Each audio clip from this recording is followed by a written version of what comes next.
एक छोटे से गांव के पास एक शेर रहता था। ये शेर कोई आम शेर नहीं था, बल्कि नटखट था और हर समय मस्ती करता रहता था। गांव वाले उसे प्यार से नटखट शेरू बुलाते थे। शेरू का सबसे पसंदीदा खेल था गांव के पुराने कुएं के आसपास खेलना। लेकिन उस कुएं के बारे में गांव में एक डरावनी कहानी प्रसिद्ध थी। कुएं में एक चुड़ैल रहती थी, जो वहां आने वाले किसी भी प्राणी को खींच लेती थी। एक दिन शेरू खेलते खेलते उस कुएं के पास चला गया। खेल में इतना मग्न था कि उसे पता ही नहीं चला कि कब वह कुएं के पास पहुंच गया। अचानक कुएं से एक अजीब सी आवाज आई। शेरू ने देखा कि कुएं से धुआं उठ रहा था और एक डरावनी चुड़ैल बाहर आ रही थी। शेरू पहले तो डर गया, लेकिन फिर उसने सोचा, मैं तो नटखट शेरू हूं, मैं डरने वाला नहीं।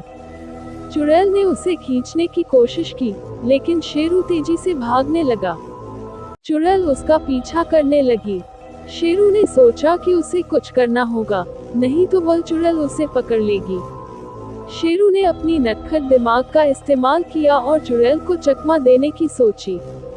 वह दौड़ते दौड़ते एक बड़े पेड़ के पास गया और वहां छिपकर उसने चुड़ैल को उल्टी दिशा में भटकने का तरीका निकाला। जैसे ही चुड़ैल पेड़ के पास पहुंची, शेरू ने पेड़ पर चढ़कर उसकी टोपी खींची और उसे पहाड़ की ओर भगाने के लिए डरावनी आवाजें निकाली।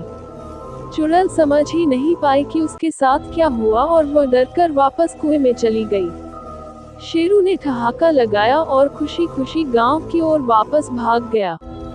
उसने गांव वालों को ये साहसी कारनामा सुनाया और सभी उसकी बहादुरी की तारीफ करने लगे। अब वह कुआं और वह चुड़ैल भी शेरू से डरती थी, और शेरू बिना किसी डर के वहां खेलता रहता था।